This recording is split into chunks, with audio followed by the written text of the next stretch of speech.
DXN হালাল নাকি হারাম বর্তমান সময়ের একটা গুরুত্বপূর্ণ প্রশ্ন। এই বিষয়টা নিয়ে আজকে কথা হবে ইনশাল্লাহ। যেহেতু এটা শর্ট ভিডিও, আমি কোনো ভূমিকায় যাচ্ছি না, আমি সরাসরি কথায় যাব। তো আমরা ইদানিং সময়ে আমরা ইউটিউব, ফেসবুকে এই ধরনের ভিডিও দেখে থাকি অনেকেই। তো এটা আমি আজকে আপনাদের সাথে এটা নিয়ে কথা বলবো, ক্লিয়ার করে দেবো ইনশাল্লাহ। প্রথম বিষয় হচ্ছে, দেখেন, আমাদেরকে একটু জানতে হবে যে ডিএক্সএনটা আসলে কি। এটা আমরা অনেকেই জানি না। তো ডিএক্সএন হচ্ছে, ফর এক্সাম্পল, একটা সাধারণত আমরা জানি যে একটা ফ্যাক্টরিতে একটা প্রোডাক্ট তৈরি হয়। এই ফ্যাক্টরিতে প্রোডাক্ট তৈরি হয়ে প্রোডাক্টটা একজন এজেন্টের কাছে যায়, এজেন্ট বা ডিলার এখান থেকে হোলসেলারের কাছে যায়, হোলসেলার থেকে রিটেলারের কাছে যায়, এই রিটেলার থেকে কাস্টমারের কাছে যায়। এটা হচ্ছে সিস্টেম। আচ্ছা, যে কোনো প্রোডাক্টই এভাবেই কিন্তু কাস্টমারের কাছে যায়, এটাই ব্যবসার পদ্ধতি। তো এটা হচ্ছে ট্রেডিশনাল বিজনেসের পদ্ধতি। এখন এইখানে যদি একটা প্রোডাক্ট 7,000 টাকায় তৈরি হয়, এই প্রোডাক্টটা কাস্টমার পাচ্ছে 14,000 টাকায়। মাঝখানে 7,000 টাকা বেড়ে যায় কেন? এই যে ভদ্রলোক যারা আছে এরা একটা অংশ নেয়, আর এর বাহিরেও কিছু থাকে মডেলার, যারা টিভিতে অ্যাডভার্টাইজ দেয়, এবং মডেলার আর হচ্ছে টিভি চ্যানেলার। এরা হচ্ছে প্রোডাক্ট ফ্যাক্টরি থেকে কাস্টমারের কাছে পৌঁছায়, আর এরা হচ্ছে মার্কেটিং করে, কাস্টমারকে জানান দেয় যে এই প্রোডাক্টটা বাজারে নিয়ে আসছি আমরা। এই দুই শ্রেণীর লোক, আর এরা হচ্ছে পৌঁছায়। এই দুই শ্রেণীর লোক মিলে এই 7,000 টাকা নেয়। এটা হচ্ছে একটা ব্যবসায়িক পলিসি। কিন্তু ডিএক্সএন এর পলিসি হচ্ছে, ডিএক্সএন ফ্যাক্টরিতে প্রোডাক্ট তৈরি করবে। ডিএক্সএন এই কোনো এজেন্ট ডিলার নাই। যে কাজটা করে, কোম্পানির ম্যানেজমেন্ট থাকে, ম্যানেজমেন্টের মাধ্যমে সরাসরি কাস্টমারের কাছে প্রোডাক্টটা পৌঁছায়, সরাসরি কাস্টমারের কাছে প্রোডাক্টটা পৌঁছায়। এটা হলো ডিএক্সএন এর পলিসি। এবং এরা তো প্রোডাক্ট পৌঁছায়, এই যে ম্যানেজমেন্ট হচ্ছে প্রোডাক্ট পৌঁছায়, তাহলে ডিএক্সএন এর মার্কেটিং করে কারা? ডিএক্সএন এর মার্কেটিং করি আমি, আপনি, আমরা। আমাদের যাদের মেধা আছে, ট্যালেন্ট আছে, আমরা বিজনেস করতে চাই কিন্তু আমাদের টাকা নাই, তো ডিএক্সএন হচ্ছে আমাদেরকেই মার্কেটিং এর দায়িত্বটা দিয়েছে। এই ক্ষেত্রে কোম্পানি যদি, ডিএক্সএন যদি 100 টাকা লাভ করে, এই যে 100 টাকা কোম্পানি লাভ করে, এই 100 টাকার 71 টাকা দেয় আমরা যারা মার্কেটিং করি আমাদেরকে। কোম্পানির থাকে 29 টাকা। এই 29 টাকার 15 টাকা আবার খরচ করে কোম্পানি এই যে ম্যানেজমেন্টের এখানে, প্রোডাক্ট পৌঁছানোর এখানে। আর 14 টাকা হচ্ছে কোম্পানির মালিকের লাভ। এটা হলো ডিএক্সএন। এই যে 71 টাকা যারা আমরা নেই, আমরা হচ্ছে মার্কেটিং করি, কাস্টমারের মার্কেট তৈরি করে দিই আমরা বিনিময়ে প্রফিটটা পাই। এটা হলো বেসিক ধারণা। এখন আসেন, ঠিক কোন কোন বিষয়ে এই প্রশ্ন উঠে আসে, ডিএক্সএন হালাল নাকি হারাম, এটা নিয়ে আমরা একটু কথায় যাব, আলোচনায় যাব। প্রথম কথা হলো যে আল্লাহ রাসূল এবং আল্লাহ তাআলা আজ থেকে 1,500 বছর আগে ইসলামের বিধানগুলোকে পরিপূর্ণ করে দিয়েছে। আল ইয়াউমা আকমালতু লাকুম দীনাকুম, অর্থাৎ আল ইয়াউমা, টুডে, আকমালতু, আমি পরিপূর্ণ করে দিলাম, আকমালতু লাকুম, তোমাদের জন্য, দীনাকুম, তোমাদের জীবন ব্যবস্থা। কোরআনের সর্বশেষ আয়াত হচ্ছে এটা। অর্থাৎ আজ থেকে 1,500 বছর আগে আল্লাহ তাআলা বিধানগুলোকে পরিপূর্ণ করে দিয়েছে। মনে করেন এটা একটা দেওয়াল, এটা একটা দেওয়াল, এই দেওয়ালে কি আছে? ইট গাঁথা আছে, পরিপূর্ণ হয়ে আছে। আপনি চাইলে এখানে নতুন করে একটা ইট ঢুকাইতে পারবেন না। যদি ঢুকাইতে হয়, একটা ইট বের করে আর একটা নতুন ইট ঢুকাইতে হবে। এই সাহস কারো নাই যে আল্লাহর দেওয়া বিধান একটা মাইনাস করে নতুন কিছু আমরা ঢুকাবো। তার মানে ইসলাম হচ্ছে স্পষ্ট বিধান আল্লাহ তাআলা দিয়ে দিয়েছে ইসলামে। এখন আসেন, যেমন আল্লাহ কোরআনে সুদ হারাম এটা স্পষ্ট করে বলে দিয়েছে, শূকরের মাংস খাওয়া হারাম এটা স্পষ্ট। আপনি এরপরে দেখা যাচ্ছে যে আপনি মদ খাইতে পারবেন না, জুয়া খেলতে পারবেন না, এগুলো স্পষ্ট। এখন কথা হলো যে ডিএক্সএন তো আজ থেকে 1,500 বছর আগে ছিল না। ডিএক্সএন হারাম মানে ডিএক্সএন হারাম, এইটা তো আপনি সরাসরি বলতে পারেন না। আপনি চাইলে বলতে পারেন এই কারণে ডিএক্সএন হারাম, কারণ এই শব্দটা তো কোরআনে নাই। ফুটবল একটা খেলা, এই খেলাটা ফুটবল হারাম, ফুটবল হালাল, এইটা আপনি বলতে পারেন না, কারণ এই শব্দটা কোরআনে নাই। এখন এই ফুটবল হালাল ভাবেও খেলতে পারেন, হারাম ভাবেও খেলতে পারেন। যদি আপনি হালাল ভাবে খেলতে চান, দেখেন, যদি এই কাজগুলো হয়, ধরেন ফুটবল খেলতে গিয়ে পর্দার লঙ্ঘন হচ্ছে, পর্দা লঙ্ঘন, পর্দার অনুপস্থিত, নারী পুরুষের অবাধ মেলামেশা। এটা এটা ধরেন যে নারী পুরুষের কি হচ্ছে, অবাধ মেলামেশা হচ্ছে, অর্থাৎ পর্দা নাই। দ্বিতীয় নম্বর হচ্ছে যে নামাজের সময়ে নামাজ কায়েমের কোনো সিস্টেম নাই, নামাজ সেখানে কি হচ্ছে, তরক হচ্ছে, অর্থাৎ নামাজের অনুপস্থিতি, এটা আপনি ঘটাইতেছেন। 3 নম্বরে আপনি এই খেলার মধ্যে জুয়া নিয়ে আসছেন, কি জুয়া নিয়ে আসছেন। এই যে কমন কিছু বিষয়, তাহলে এই কাজগুলো করার কারণে তখন আপনার জন্য ফুটবল খেলাটা কি হয়ে যাচ্ছে, হারাম। আবার পাশাপাশি আপনি কি করলেন, পর্দার উপস্থিতি রাখলেন, পর্দা লঙ্ঘন হইল না, পর্দা ঠিক থাকলো, নামাজ ঠিক থাকলো, এরপরে কোন রকমের কোনো জুয়া থাকলো না, শরীর চর্চার জন্য খেলতেছেন, জুয়া থাকলো না, তখন আবার এইখানে হয়ে যাচ্ছে হালাল। এখন আপনি বলেন ফুটবল হালাল নাকি হারাম? তার মানে নীতিমালা থাকতে হবে, এই জিনিসটা হালাল নাকি হারাম এটা কোরআনে নাই, আছে একটা নীতিমালা। কারণ এই আল্লাহ রাসূল জানতেন যে একটা সময় এমন এমন জিনিস আসবে যেটা এখন নাই, আবিষ্কার হবে, আধুনিক খেলাধুলা আসবে, আধুনিক সমাজ ব্যবস্থা আসবে। তার মানে কোরআন হচ্ছে একটা বিজ্ঞানসম্মত নীতিমালা, যে নীতিমালার উপরে ভিত্তি করে আপনি ওজন করতে পারবেন, পরিমাপ করতে পারবেন। ওকে, তার মানে এই ফুটবলের মতো একই কথা, ডিএক্সএন হালাল নাকি হারাম, ডিএক্সএন হালাল নাকি হারাম, এইটাই আমরা একটু যাই আসেন। আমরা এখন এই জিনিসটা আমরা খেয়াল করব।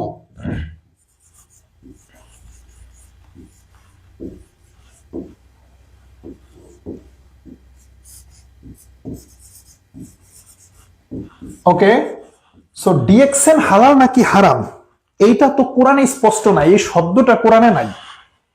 আর এটা একটা বিজনেসের পলিসি, ডিএক্সএন কোম্পানির একটা বিজনেসের পলিসি আছে, কি নীতিমালা আছে, কোন কোন বিষয়গুলো থাকলে একটা ব্যবসা হারাম হইতে পারে আর কোন কোন বিষয়গুলো থাকলে হালাল হইতে পারে, এগুলো আছে নীতিমালা। আমরা নীতিমালা নিয়ে কথা বলবো। এখন আসেন, যারা ডিএক্সএন কে হারাম বলেন, তারা কোন কারণে বলেন, এটা আমরা একটু ক্লিয়ার হই। ডিএক্সএন কে যারা হারাম বলে তারা কেন হারাম বলে, একটা একটা করে আমরা ক্লিয়ার হব। নাম্বার 1, তারা যেটা বলে সেটা হচ্ছে যে, দেখবেন প্রশ্ন করে, অনেক আলেমকে প্রশ্ন করা হয়েছে ডিএক্সএন হালাল নাকি হারাম, দেখবেন স্পষ্ট ভাবে ব্যাখ্যা না দিয়ে ডিরেক্ট এইভাবে বলে যে ডিএক্সএন, ডেস্টিনি, এই জাতীয় যত এমএলএম কোম্পানি আছে সব হারাম। তো ডিএক্সএন যে এই জাতীয় এমএলএম কোম্পানি, এইটা আপনাকে কে বলেছে? হ্যাঁ, বাংলাদেশে এই জাতীয় অনেক কোম্পানি আছে, আমি নাম বলতে পারি, ডেস্টিনি ছিল, ইভ্যালি, এসপিসি, রিং আইডি, অনেক কোম্পানি আছে যারা এই টাইপের কাজ করেছে, প্রতারণা করেছে। তো আপনি তো ওগুলোর সাথে ডিএক্সএন কে মিলাইতে পারেন না, ডিএক্সএন নিয়ে আপনার পার্সোনালি আপনার স্টাডি থাকতে হবে। এখন আসেন, তারা প্রথম যেই কারণে ডিএক্সএন কে হারাম বলে সেটা হচ্ছে প্রতারণা। তারা ডিএক্সএন এর কথা বলে না, তারা বলে এমএলএম ব্যবসায় প্রতারণা আছে। এখন কথা হলো, এমএলএম ব্যবসায় যদি প্রতারণা থাকে, এমএলএম তো হারাম, আমিও সহমত। কিন্তু ডিএক্সএন এ প্রতারণা কেন আছে, কিভাবে আছে, আপনি আমাকে বলেন তো ভাই। এই কোম্পানি প্রোডাক্টের বাহিরে কোনো লেনদেন করে না, মানে ডিএক্সএন এ প্রোডাক্টের বাহিরে, পণ্যের বাহিরে কোনো লেনদেন ডিএক্সএন এ নাই। যদি না থাকে তাহলে এইখানে আপনার কোনো আর্থিক বিনিয়োগ নাই, এখানে আপনার কোনো কি যাচ্ছে না, অর্থদণ্ড যাচ্ছে না, কোনো আর্থিকভাবে ক্ষতিগ্রস্ত আপনি হচ্ছেন না। তারা আপনার কি প্রতারণা আছে? তারা দুইটা জায়গায় নিয়ে আসে। দেখেন, প্রথমে আসে আর্থিক ক্ষতির কথা চলে আসে এখানে। তো যখন তাদেরকে বলা হয় যে আর্থিক ক্ষতি তো ডিএক্সএন এ নাই, কারণ এখানে অর্থ ইনভেস্টই নাই, তখন তারা এইখানে চলে আসে যে ভালো মানের পণ্য দেয় না, পণ্য খারাপ, পণ্যের কোয়ালিটি খারাপ, এই জায়গায় চলে আসে। এখন আমার কথা হচ্ছে, প্রোডাক্টের কোয়ালিটি যদি খারাপ হয়, কাস্টমারকে আমার কাছে আসবে, প্রোডাক্ট ক্রয় করবে, কোয়ালিটি খারাপ নাকি ভালো এটা তো আপনি বলবেন না, এটা বলবে ডিএক্সএন এর কাস্টমারেরা। তার মানে প্রতারণা, যারা বলতেছে এমএলএম এ প্রতারণা আছে তাই ডিএক্সএন হারাম, এমএলএম এ প্রতারণা আছে তাই এমএলএম হারাম, বাট ডিএক্সএন এ তো প্রতারণা নাই, ডিএক্সএন তো প্রতারণা করে না, কোনো আর্থিক কোনো বিনিয়োগ নেয় না, এটা ডেস্টিনিতে ছিল, এটা ইভ্যালিতে ছিল, এসপিসিতে ছিল, বাট ডিএক্সএন তো ওই জাতীয় কোম্পানি না, এটা বাংলাদেশে ওরকম কোম্পানি, এমএলএম কোম্পানি না। তার মানে এইটাও কিন্তু টিকতেছে না, প্রতারণার বিষয়টা। দ্বিতীয়ত তারা যেটা বলে, 2 নাম্বার একটা একটা করে কারণ বলি, তারা বলে যে এখানে সুদ আছে। কেন সুদ আছে? কারণ এই ধরনের ব্যবসায় নাকি 1 লক্ষ টাকা দিলে, 1 লাখ টাকা দিলে এটা 1 বছর পরে 1.5 লাখ টাকার এরকম সিস্টেম করা যায়, 1.5 লাখ টাকা পাওয়া যাবে। এই যে টাকা থেকে টাকা আসে, এই কারণে এটা সুদ। এখন আমার প্রশ্ন ভাই, যারা ডিএক্সএন নিয়ে জানেন, স্টাডি করেন, ডিএক্সএন এ কিরকম কোন পদ্ধতি আছে 1 লাখ টাকা জমা রাখেন 1.5 লাখ পাবেন? এই সিস্টেমই তো ডিএক্সএন এ নাই। ডিএক্সএন এ প্রোডাক্ট কিনবেন, ব্যবহার করবেন, প্রোডাক্ট ভালো লাগলে আবার সেল করবেন, আপনি ব্যবসা করবেন, কোন আর্থিক ইনভেস্ট আছে? তার মানে এটাও কিন্তু টিকতেছে না। হ্যাঁ, এরকম কোম্পানি আছে যারা এই সিস্টেমে 1 লাখ টাকা নিয়ে 1.5 লাখ দেয়, বাট এটা ডিএক্সএন না। ওকে, আসেন 3 নম্বরে তারা যেটা বলে, 3 নম্বরে যেই কারণে ডিএক্সএন কে তারা হারাম বলে, সেটা হচ্ছে এখানে নাকি শ্রমবিহীন ইনকাম পাওয়া যায়। কি পাওয়া যায়? শ্রমবিহীন, খেয়াল করেন, শ্রমবিহীন ইনকাম, শ্রমবিহীন আয়। আচ্ছা, এখন পরিশ্রম দিবেন না, ইনকাম পাবেন। আপনি শ্রম দিবেন না, কাজ করবেন না, কাজ ছাড়া ইনকাম পাবেন, এই কারণে নাকি ডিএক্সএন হারাম। তো রাইট, আমি আপনাদের সাথে সহমত, শ্রম ছাড়া ইনকাম করলে হারাম হবে। কিন্তু ডিএক্সএন এ শ্রম ছাড়া ইনকাম পেয়েছেন কে? এমন একজন ব্যক্তি আছেন? দূর থেকে কাশবন ঘনই দেখা যায়। এখন তারা যেভাবে ব্যাখ্যা দেয় দেখেন, তারা বুঝায়, যেমন আমার নাম, আমি আজিজুল হাকিম। দেখেন তারা যেটা বুঝায়, তারা বুঝায় হলো যে আপনি এখানে আছেন, এখন আপনি একজন কাস্টমারকে নিয়ে আসছেন, ধরেন সেই কাস্টমারের নাম মিস্টার এ। এই কাস্টমার আসার পর একটা প্রোডাক্ট ক্রয় করেছে, একটা পণ্য ক্রয় করেছে।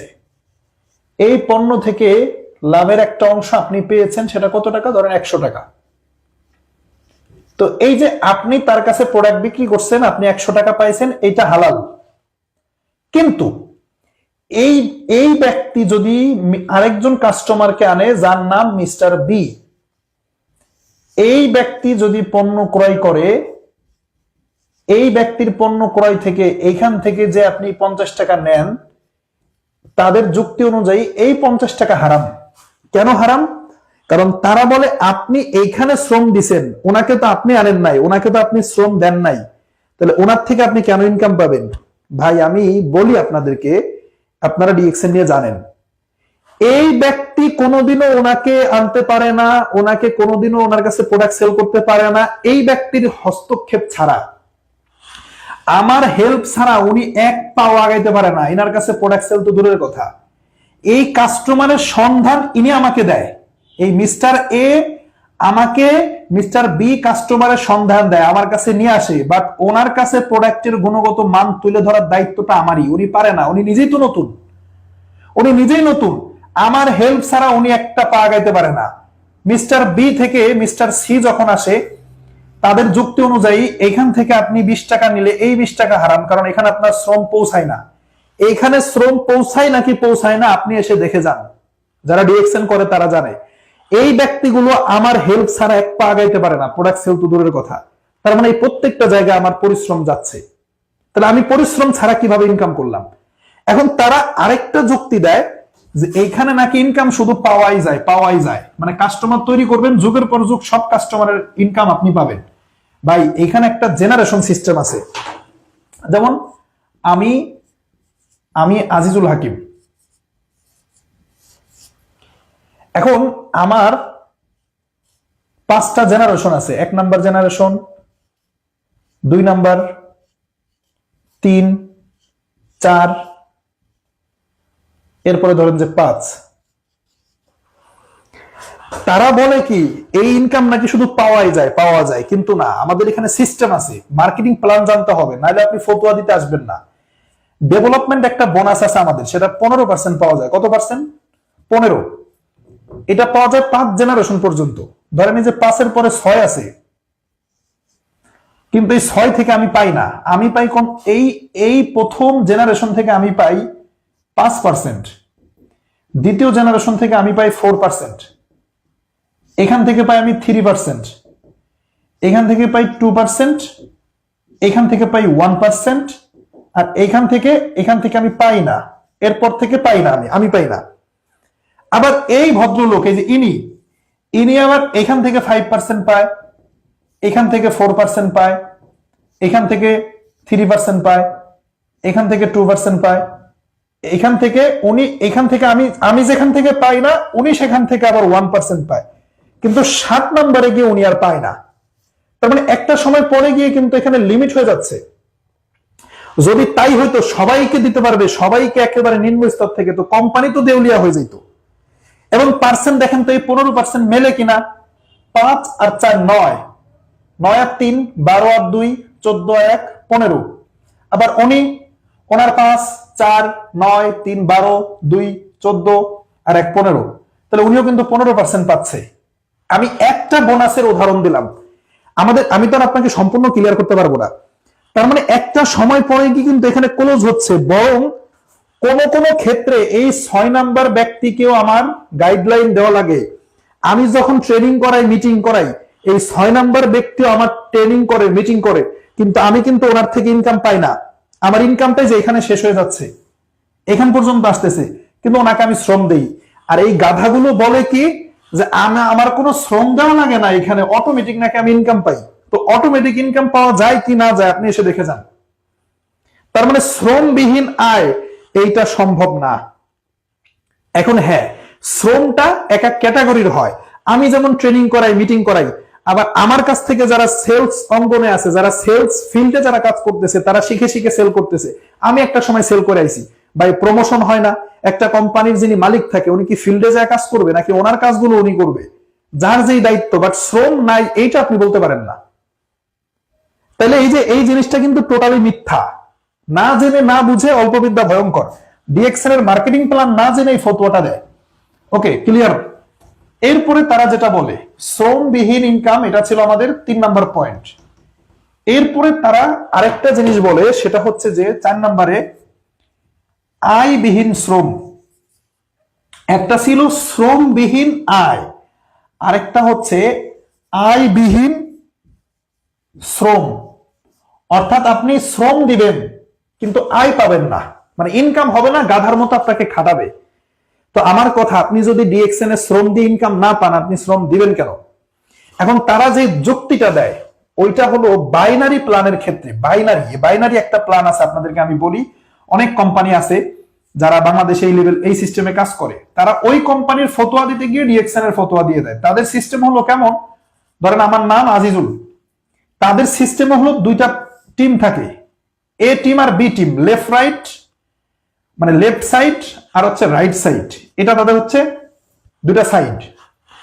তো তাদের প্ল্যান হলো যে এইখানে যদি 100 টাকার প্রোডাক্ট সেল হয় আর এইখানে যদি 50 টাকার প্রোডাক্ট সেল হয়, এটা হলো বাইনারি প্ল্যান, এটা ডিএক্সএন এর না। তাহলে তারা এই যে ম্যাচ করছে কত? ম্যাচ করছে হচ্ছে 50। তাহলে তারা এই 50 টাকার প্রফিট পাবে, 50-50 ম্যাচিং। এখন 50-50 ম্যাচিং হলেও আরো 50 কিন্তু এই যে এখানে বেঁচে থাকলো, এই যে বেঁচে থাকলো 50, এই 50-এর ইনকামটার এই যে আমি পাবো না, আজিজুল হাকিম পাবে না। এই যে মার যাইতেছে, অর্থাৎ আমি শ্রম দিচ্ছি কিন্তু আমার ইনকামটা মার যাচ্ছে, মিলাইতে হয়। এটা এক ধরনের জুয়া, গেমলিং আমি বলবো, এটা একটা গেমলিং। এই যে আবার কিছুদিন পরে দেখা যায় চিত্র ঘুরে যাচ্ছে, এখানে এসে হয়ে যাচ্ছে ধরেন যে 500, এক এক সময় এক এক টিমে ভালো কাজ হয়, এখানে 300। তাহলে 300-র ম্যাচিং আমি পাবো, 300-র ম্যাচিং পাবো, কিন্তু এইখানে যে 200 বেঁচে থাকলো, এই 200টা আমাকে দেওয়া হবে না, এটা কোম্পানির কাছে থেকে যায়। এটা ব্যালেন্স হয়, কিন্তু যতই ব্যালেন্স হোক কোনো না কোনো একটা সাইড বেশি থাকেই সব সময়ের জন্য। আর ওই বেশি সাইডের ক্যারির যে টাকাটা, ওইটা ওই কোম্পানির কাছে থাকে, কোম্পানির মালিকের কাছে থাকে। শ্রম দিবেন কিন্তু আয়ের একটা অংশ তাদের কাছে রয়ে যায়। এইটা হলো বাইনারি প্ল্যান। এইটা তারা হারাম ফতোয়া দিতে গিয়ে তারা ডিএক্সএন কে ওই প্ল্যানে নিয়ে আসে, বাট ডিএক্সএন তো এই প্ল্যানে কাজ করে না। ডিএক্সএন এর কাজের প্ল্যান কেমন জানেন? ডিএক্সএন এর কাজের প্ল্যান হচ্ছে এই যে 2 টিম 3 টিম নাই, মানে ম্যাচিং টাচিং এর কোনো সিস্টেম নাই। আপনি এখানে আছেন বা আমি এখানে আছি, ধরেন আমার এই যে ইনি একটা প্রোডাক্ট কিনছে, 1 নাম্বার ব্যক্তি, 2 নাম্বার ব্যক্তি একটা প্রোডাক্ট কিনছে, 3 নম্বরে তিনিও প্রোডাক্ট কিনেছে, 4 নম্বরে সেও প্রোডাক্ট কিনেছে, 5 নম্বরে সেও প্রোডাক্ট কিনেছে। এ পর্যন্ত আমার লিমিট। মাসের 1 থেকে 30 তারিখ পর্যন্ত ইনি যা প্রোডাক্ট কিনবে, মাসের 1 থেকে 30 তারিখ পর্যন্ত এই যে আমার জেনারেশনের 5 জন যা প্রোডাক্ট ক্রয় করবে, এখান থেকে আমি 5% ইনকাম পেয়ে যাব। এখান থেকে যে যা ক্রয় করবে লাভের অংশ, এখান থেকে 4%, এখান থেকে 3%, এখান থেকে 2%, এখান থেকে 1%। মাসের 30 তারিখে হিসাব ক্লোজ, আমার পার্সেন্ট আমি পেয়ে গেছি। নতুন মাস আমি শুরু করব। 30 তারিখের পরে আমার কোনো টাকা কোম্পানির কাছে পড়ে থাকবে না, ডিএক্সএন এর কাছে, ডিএক্সএন এর কোনো টাকা আমার কাছে থাকবে না। হিসাব ক্লিয়ার। নতুন মাসে এর আবার প্রোডাক্ট কিনলে আমি ইনকাম পাবো, না কিনলে পাবো না। এদের কাছে আমি সেল করতে পারলে আমি ইনকাম পাবো, সেল করতে না পারলে আমি ইনকাম পাবো না। তার মানে আমার কিন্তু লেফট রাইট ম্যাচিং টেসিং এগুলো কিন্তু কোনো শর্ত নাই। প্রোডাক্ট একটা টিম দিয়ে হোক, একটা টিমও যদি আমার হয়, আমি একটা টিম দিয়ে আমি কিন্তু ইনকাম করতে পারতেছি। লেফট রাইট ম্যাচিং করাইতে হবে। কোন একটা টাকা কোম্পানির কাছে আজীবন পড়ে থাকবে না, পড়ে থাকবে 30 দিন। 30 তারিখে হিসাব ক্লোজ, আমার ইনকাম আমি পেয়ে যাব, কোম্পানিটা কোম্পানি নিয়ে নেবে, নতুন মাসে নতুন হিসাব হবে। তার মানে আয়বিহীন শ্রম, যেটা মানে শ্রম দিব ইনকাম পাবো না, এটা ডিএক্সএন এ নাই। 30 তারিখে আপনার সকল শ্রম, আপনি যদি 2 টাকাও ইনকাম পান, আপনার প্রাপ্য যদি 2 টাকা হয়, 30 তারিখে হিসাব ক্লোজ হয়ে যাবে, মাসের 7 তারিখে আপনার ইনকাম ঢুকে যাবে। ক্লিয়ার? তার মানে 4 নম্বরে তারা যে পয়েন্টটা বলতেছে এইটাও মিথ্যা। এটা ডিএক্সএন এর ক্ষেত্রে মিথ্যা, অন্যান্য কোম্পানিতে আছে, অন্যান্য মার্কেটিং প্ল্যানে, অন্যান্য সিস্টেমে আছে। এরপরে আসেন 5 নম্বরে তারা যেটা বলে, 5 নম্বরে তারা যেটা বলে সেটা হলো যে এখানে নাকি বাধ্য হয়ে প্রোডাক্ট কেনে, বাধ্য হয়ে পণ্য ক্রয়, যে এমএলএম ব্যবসা হারাম, কারণ বাধ্য হয়ে পণ্য ক্রয় করে। এই এমএলএম হারাম, তাই ডিএক্সএন হারাম।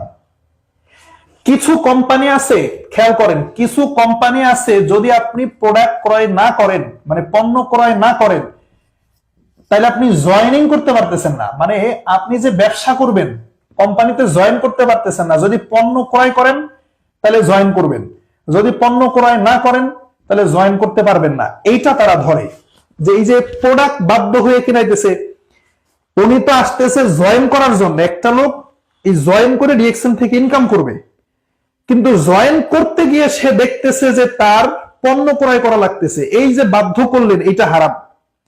তাহলে আপনার কথা আমি যদি রাইট ধরেও নেই, এটা অন্য কোম্পানির ক্ষেত্রে হইতে পারে, বাট ডিএক্সএন এর তো জয়েনিংটাই ফ্রি। এই জয়েনিংটা টোটালি ফ্রি, কোনো টাকা পয়সা, কোনো রকমের কোনো শর্ত নাই। শর্ত একটাই, 18 বছর হইতে হবে, 18 ইয়ার্স। শিশু শ্রম হারাম। হারাম কোন হিসাবে? মানে রাষ্ট্রীয় আইনে। তাহলে 18 বছর যদি হয়, তাহলে এই জয়েনিংটা কি? ফ্রি, কোনো ধরনের কোনো টাকা লাগতেছে না ডিএক্সএন এ। অন্য কোম্পানির কেউ যদি অন্যান্য অনেক কোম্পানি আছে, জয়েন করতে এসে দেখে যে পণ্য না কিনলে জয়েন করা যায় না, প্রোডাক্ট প্যাকেজ মিলায় দেয়, প্যাকেজ মিলায় জয়েন করতে হয়। কিন্তু ডিএক্সএন এ কি তাই? ডিএক্সএন এ ফ্রিতে জয়েন করবেন, কোনো প্রোডাক্ট নেওয়া লাগবে না। জয়েন করার পরে ভালো লাগলে প্রোডাক্ট ক্রয় করবেন, না লাগলে ক্রয় করবেন না। তার মানে এই যে বাধ্য হয়ে পণ্য ক্রয়, এটা ডিএক্সএন এ নাই। এইটাও কিন্তু কি হলো না? টিকলো না। তাহলে দেখেন, এই যে যারা হারাম বলে, তারা কি আসলে জেনে বুঝে বলতেছে? এখন সমস্যা তো তাদের না, সমস্যা হচ্ছে আমাদের। আমরা তাদের কাছে এই প্রশ্নগুলো করতেছি কেন? নিজের ন্যূনতম বিবেক বুদ্ধি থাকা দরকার। একটা মানুষ তো সব বিষয়ে জ্ঞানী হইতে পারে না। রাষ্ট্রবিজ্ঞানী সে ভৌত বিজ্ঞান সম্পর্কে জানবে না, ভৌত বিজ্ঞানী সে সমাজ বিজ্ঞান সম্পর্কে জানবে না, এটাই তো স্বাভাবিক। সবাই সব বিষয়ে জ্ঞানী হইতে পারে না। ডিএক্সএন যে সিস্টেমে বিজনেস করে, এটা হলো direct selling business. Direct selling কি? এটা একটা ইন্ডাস্ট্রি। আপনারা গুগলে সার্চ করেন, ডাইরেক্ট সেলিং হচ্ছে একটা ইন্ডাস্ট্রি। ডাইরেক্ট সেলিং, এই যে ডাইরেক্ট সেলিং ইন্ডাস্ট্রি, এই ডাইরেক্ট সেলিং ইন্ডাস্ট্রি হচ্ছে $200 billion industry world wide. 200 billion US dollar. এখন এইটা নিয়ে নীতিমালা আছে, এটা নিয়ে অ্যাসোসিয়েশন আছে, WFDSA,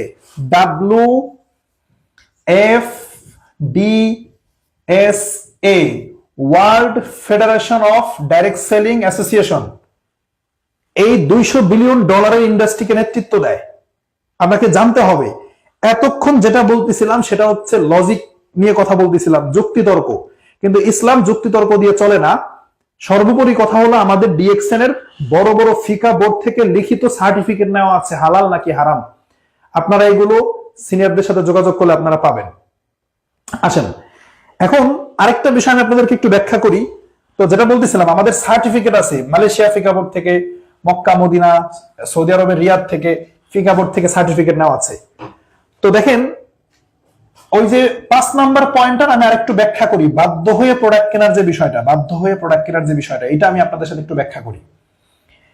একটা ব্যক্তি ডিএক্সএন একটা অ্যাকাউন্ট করেছে, আইডি করেছে, তো তারা বলে যে এই যে যিনি অ্যাকাউন্টটা করেছে, ধরেন আপনি অ্যাকাউন্ট করেছেন, তারা বলে পণ্য কেনে বাধ্য হয়ে।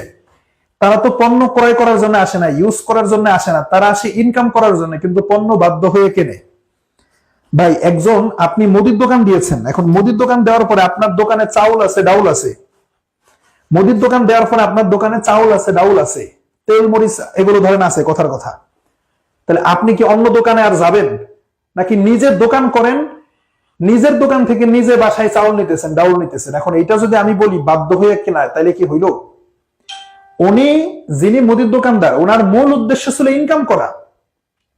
ইনকামের পাশাপাশি তার যেহেতু বাসায় চাউল ডাউল লাগে, তাই সে নিজের দোকান থেকে নিচ্ছে। একইভাবে ডিএক্সএন এ যিনি অ্যাকাউন্ট করতেছে, এটা হচ্ছে সেলার অ্যাকাউন্ট। কি অ্যাকাউন্ট?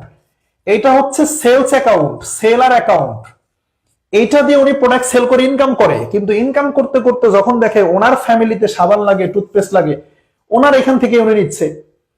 একটা প্রোডাক্টের গায়ে ডিএক্সএন এর পণ্যের দুইটা রেট থাকে, একটা হলো ডিপি রেট, আরেকটা হচ্ছে এমআরপি রেট। তাহলে এই যে আপনি ডিপি রেটে একটা প্রোডাক্ট কিনতেছেন 80 টাকা দিয়ে, কেনার পরে আপনি এনার কাছে 100 টাকায় বিক্রি করতেছেন। যারা বলে এই লোক পণ্য ক্রয় করে বাধ্য হয়ে, সে ইউজ করার জন্য কেনে না, তো উনি ইউজ করার জন্য কেন কিনবে ভাই? উনি 80 টাকায় কিনে 100 টাকায় বিক্রি করবে। এই 100 টাকায় যে কিনবে তার তো অ্যাকাউন্ট নাই, সেলার অ্যাকাউন্ট নাই, সে তো ডিএক্সএন এ ব্যবসা করবে না। আমাদের সমাজে কি সবাই ডিএক্সএন এর এসে বিজনেস করবে? নাকি ডিএক্সএন এর প্রোডাক্ট ইউজও করবে অনেকে? বিভিন্ন ডাক্তার, ইঞ্জিনিয়ার থাকতে পারে, বিসিএস ক্যাডার থাকতে পারে, শিক্ষক থাকতে পারে, তারা তো এখানে ব্যবসা করতে আসবে না। তারা এই যে 100 টাকায় প্রোডাক্ট ইনার কাছ থেকে কিনে ইউজ করবে। ইনি মূলত ইউজ করার উদ্দেশ্যে পণ্য কিনবে, কিন্তু উনি যে 80 টাকায় কিনতেছে, উনি তো ইউজ করার উদ্দেশ্যে কিনবে না, উনি কিনবে ওনার কাছে আবার বিক্রি করার জন্য, যে সাধারণ ক্রেতাদের কাছে, ওনার অধীনস্থ সাধারণ ক্রেতাদের কাছে।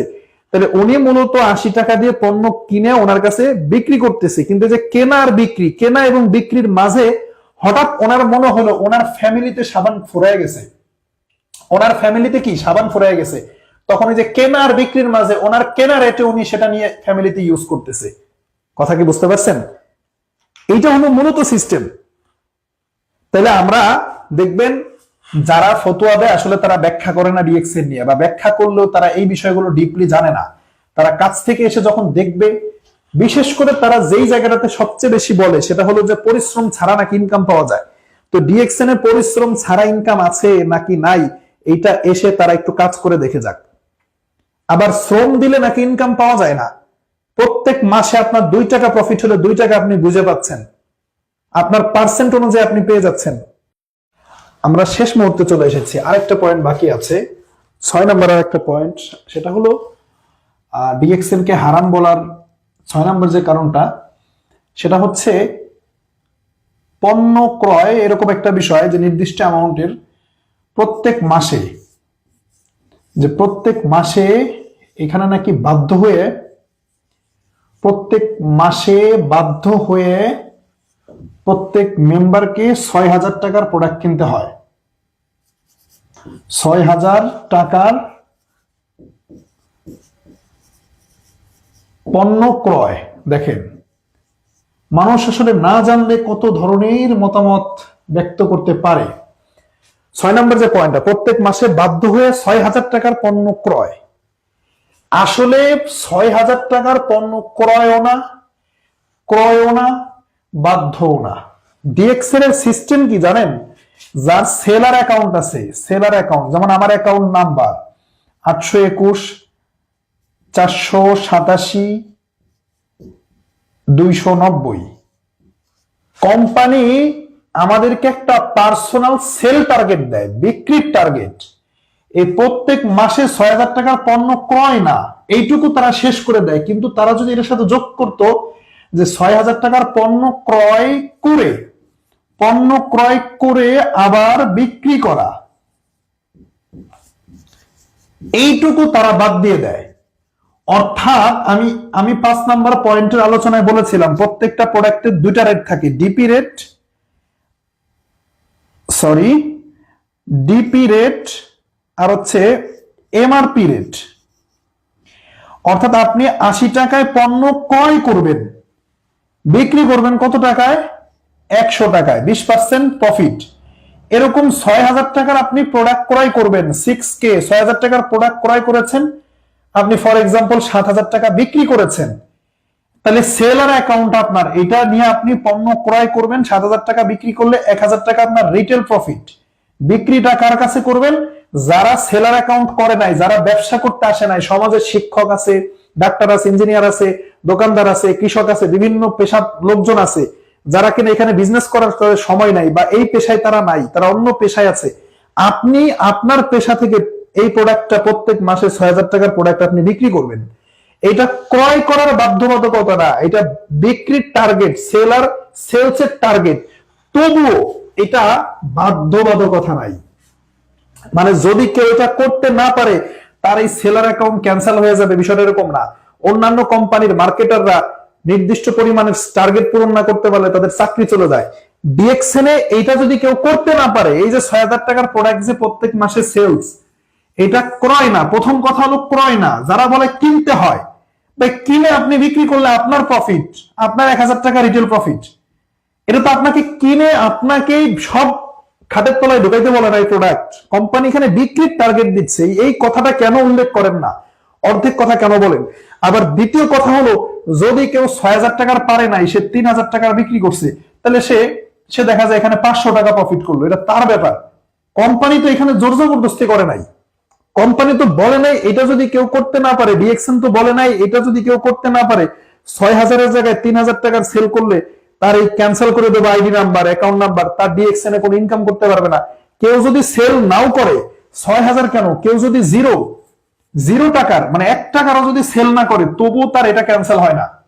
তাহলে এটা কিভাবে আপনি বাধ্যবাধকতা বলেন আর কিভাবে আপনি ক্রয় বলেন? বিক্রি পর্যন্ত কেন আসেন না? এটা বিক্রির টার্গেট। প্রত্যেকটা কোম্পানি তার সেলারদেরকে টার্গেট দিয়ে থাকে। তাহলে দেখেন, এগুলো হচ্ছে অজ্ঞতা, না জেনে না বুঝে মিথ্যাচার। তো যাই হোক, এতক্ষণ যেগুলো আমি বলছিলাম এগুলো হচ্ছে যুক্তি তর্ক। তো যুক্তি তর্ক দিয়ে তো আর আসলে ইসলাম চলে না। ইসলাম চলে হচ্ছে তার দালিলিক প্রমাণাদি দিয়ে। যেহেতু ডিএক্সএন হারাম, এটা সরাসরি আল্লাহ তাআলা বলে নাই, রাসূলও বলে নাই। আল্লাহ কোরআনে সুদ হারাম বলেছে, এটা হারাম। এখানে কেন হারাম এই যুক্তিতে যাওয়া যাবে না। মদ হারাম মানে হারাম, এই তর্কে যাওয়া যাবে না কেন হারাম। কিন্তু ডিএক্সএন যেহেতু সরাসরি নাই, তাহলে এখানে আমার কেন প্রশ্ন করার অধিকার আছে, আমার এই বিষয়গুলো জানার অধিকার আছে। তো আমি ফাইনালি যেটা বলবো, ডিএক্সএন মধ্যপ্রাচ্যের যে দেশগুলো আছে, Saudi, Qatar, Kuwait, Oman, Dubai, Bahrain, Jordan, Iraq, Yemen, Palestine, Turkey, Morocco, এদিকে আবার আমাদের এদিকে আছে মালয়েশিয়া, এই প্রত্যেকটা কান্ট্রির বিভিন্ন ফিকা বোর্ড থেকে, আন্তর্জাতিক ফিকা বোর্ড থেকে সার্টিফিকেট নেওয়া লিখিত আকারে। ওই সমস্ত দেশে ওয়াজের মাঠে ফতোয়া চলে না, লিখিত আকারে গবেষণা করে তারা ফতোয়া দিয়েছে। ডিএক্সএন সেই সার্টিফিকেট গুলো নিয়ে বিজনেস করছে, হালালের সার্টিফিকেট নিয়ে বিজনেস করছে। আপনি আপনার যারা আপলাইন আছে তাদের সাথে যোগাযোগ করেন, দেখবেন পেয়ে যাবেন এই সার্টিফিকেট গুলো। তো এই কারণে আমি বলবো যে কেউ একজন ডিএক্সএন কে হারাম বলেছে, ব্যাখ্যা না করে, বিশ্লেষণ না করে আপনি সেটা নিয়ে বিশ্বাস করে পড়ে আছেন, তাহলে হবে না আসলে বিষয়টা। আর যারা হারাম বলে তারা আসলে অন্যান্য কোম্পানির সাথে ডিএক্সএন কে মিলায় ফেলে, এটা হচ্ছে প্রবলেম। সো সবাইকে ধন্যবাদ। এই ভিডিওটা আপনারা শেয়ার করবেন বেশি বেশি, সবাইকে জানার সুযোগ করে দিবেন। ধন্যবাদ সবাইকে।